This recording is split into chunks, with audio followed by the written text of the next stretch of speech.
Capítulo 21. Un sacrificio.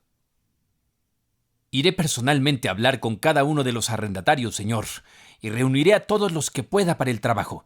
Yo mismo ayudaré si es necesario. Estaremos en la obra antes del amanecer del lunes. Antes del amanecer de mañana, dijo Sir Digby Lestrange, marcando con énfasis la última palabra. Estoy dispuesto a pagar el doble por cada día de trabajo, pero no toleraré demoras ni excusas. No daría 10,000 libras por ver el Valhalla sin terminar el miércoles. ¿Quiere decir, señor, dijo Robert Holditch, que desea que trabajemos en el edificio el domingo? Eso mismo quiero decir, respondió altivamente el baronet. No es gran cosa renunciar al descanso del séptimo día solo por una vez. Si solo fuera el descanso, respondió Holditch con serenidad. Sir Digby no estaba en absoluto acostumbrado a que se le contradijera. Podía ser engañado por quienes sabían endulzar el veneno con adulaciones, o dañado por aquellos que escondían sus armas bajo rosas. Pero ser desafiado por un subordinado hacía que todo su orgullo se alzara como en pie de guerra.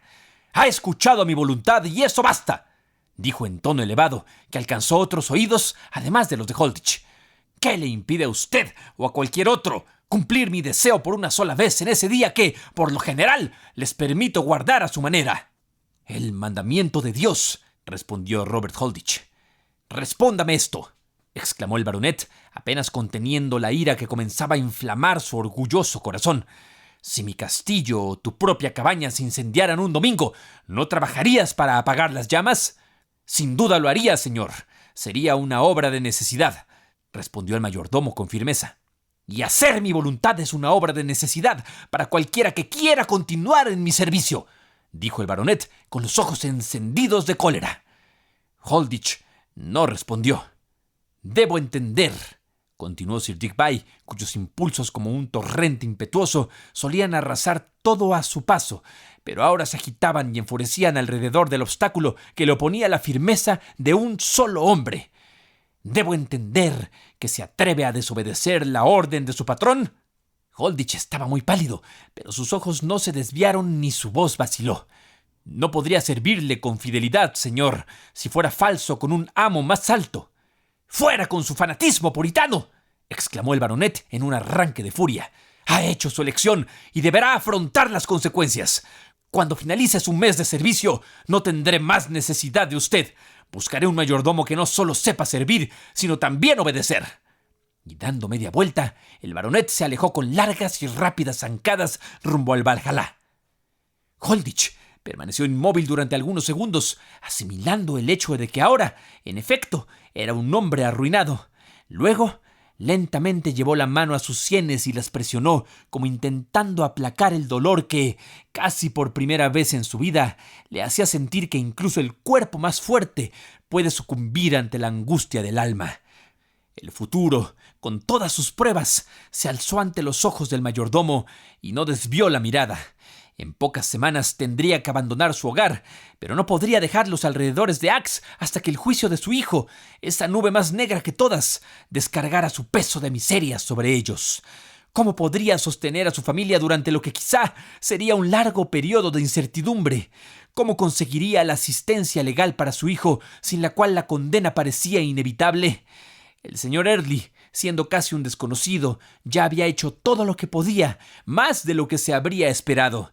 Holditch no tenía ningún otro amigo en Axe. En el castillo, todos eran enemigos. Él, que hasta entonces había obedecido escrupulosamente el mandato «no debáis a nadie nada», no veía ahora otra salida que endeudarse profundamente con cargas que podrían colgarle del cuello como una piedra de molino durante años, arrastrándolo a abismos de pobreza más profundos aún que aquellos de los cuales, en su juventud, había logrado salir. Holditch se encontraba como un viajero en pleno desierto, con el sol abrasador sobre la cabeza y la arena ardiendo bajo los pies, que ha postergado hasta el último momento a abrir su único cántaro de agua, esperando que su escasa provisión le permita sobrevivir junto a los suyos hasta alcanzar un pozo lejano, y que de pronto ve cómo ese cántaro se vuelca y se rompe, y su contenido, más preciado que la sangre, es absorbido por la arena estéril. Y sin embargo, Holditch no se sentía desdichado como lo había estado aquella noche en que, sentado frente a su fuego moribundo, luchaba con un espíritu rebelde y con sombrías dudas sobre la bondad de Dios tras el arresto de su hijo. «Es por él que sufro», era el pensamiento que sostenía al mayordomo en medio de su prueba, como ha sostenido a mártires y confesores desde los primeros días de la Iglesia. A él, como a ellos, le llegaban con poder aquellas palabras: «Gozaos y alegraos, porque vuestro galardón es grande en los cielos». Mateo 5:12. Holditch sabía que ningún hombre puede ser realmente perdedor, por lo que entrega por amor a aquel que dispone a su voluntad de todos los tesoros de la tierra y del cielo. «Estas serán noticias tristes para mi pobre esposa», pensó Holditch, mientras regresaba lentamente a su cabaña. «Ojalá pudiera cargar yo con su parte de la cruz, además de la mía. Quien está solo en el mundo tiene poco que perder ante la desgracia, pero nuestros dolores más agudos son aquellos que sufrimos a causa de quienes amamos». Holditch, al entrar inesperadamente en su casa, encontró a Rebecca llorando sobre una carta que estaba escribiendo. Ella se sobresaltó al oír sus pasos, secó con apuro sus lágrimas y trató de levantar la mirada con una sonrisa. «Solo estaba respondiendo una que recibí de mi padre esta mañana», dijo con una voz que temblaba por el esfuerzo de parecer alegre. «¿Cómo está tu pobre padre?», preguntó Holditch. La pregunta hizo que las lágrimas volvieran a aflorar en los ojos de Rebecca. «Por supuesto que siente su propia situación y la de Ned», respondió. «Trato de consolarlo lo mejor que puedo, pero…» Se detuvo y las gotas rodaron con rapidez por sus mejillas. Holditch posó su mano sobre la de su esposa. En ese momento no podía decirle que estaban arruinados, que pronto estarían sin hogar. «Está tan mal dejarse vencer así», exclamó Rebecca. «He estado luchando tanto por sentir que los exiliados en Babilonia deben ser enseñados por medio de las tribulaciones a comprender que su hogar no está aquí y que el dolor se nos envía para hacernos anhelar con más fervor nuestra Jerusalén celestial». «Allí toda lágrima será enjugada», dijo Holditch sentándose a su lado. Había una tristeza contenida en su tono que estremeció el oído sensible de su esposa. «Oh, Robert, ¿alguna nueva desgracia?», preguntó nerviosamente, entrelazando sus manos. «He ofendido a Sir Digby», respondió él. Rebecca se quedó atónita al oír aquellas palabras. Todo sostén terrenal parecía venirse abajo bajo sus pies. Apenas pudo murmurar la pregunta: «¿Cómo?». «Es mejor que sepa lo peor de una vez», pensó Holditch, y en pocas frases le relató a su esposa su despido y la causa de éste. «Oh», exclamó Rebecca en el primer arranque de angustia, «no podías haberle hablado con más tacto». La exclamación sonó como un reproche. Holditch sintió una punzada en lo más hondo del alma y un rubor subió a su mejilla y frente curtidas por el sol, pero no se habría retractado del pasado. No desearía haber desandado el paso que parecía haberlo lanzado a un abismo. Había escogido deliberadamente su destino con el pueblo de Dios y ahora soportaba con firmeza, junto con otras pruebas, también el reproche de aquella a quien más amaba en la tierra. «Oh, ¿cómo pude hablar así?», exclamó Rebecca con arrepentimiento instantáneo, abrazando el cuello de su esposo y sollozando en su pecho. «Perdóname, Robert, perdóname. Has hecho lo correcto, has hecho lo sabio. Estoy más orgullosa de ti ahora, en medio de esta desgracia, que en nuestros días más felices. No cambiaría por nada en el mundo tu fidelidad a tu conciencia por el favor de ningún hombre».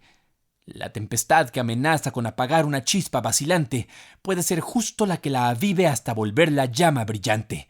Nunca había sentido Holditch que el corazón de su esposa fuera tan plenamente, tan tiernamente suyo, y nunca había sido ese amor tan precioso para él.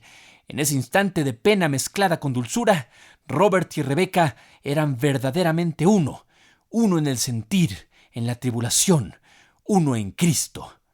El espíritu algo severo del esposo se había enternecido hasta la más profunda ternura.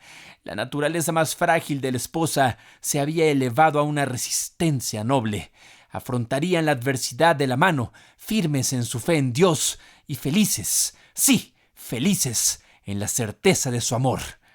«Rebecca me ha sido dada 2 veces», pensó Holditch, y verdaderamente El segundo don había sido más bendito que el primero.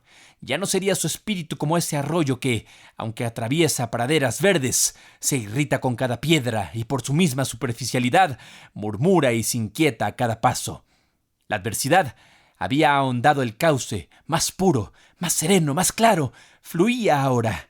Si debía precipitarse en los abismos del dolor, aún así llevaba su luz sobre sus aguas, y hasta de las lágrimas se formaba ese arco iris que, inmutable ante el estruendo, sin perder su fulgor ni quebrarse, resplandece con todos los suaves matices del cielo, como aquel que se curva sobre el borde mismo de la catarata.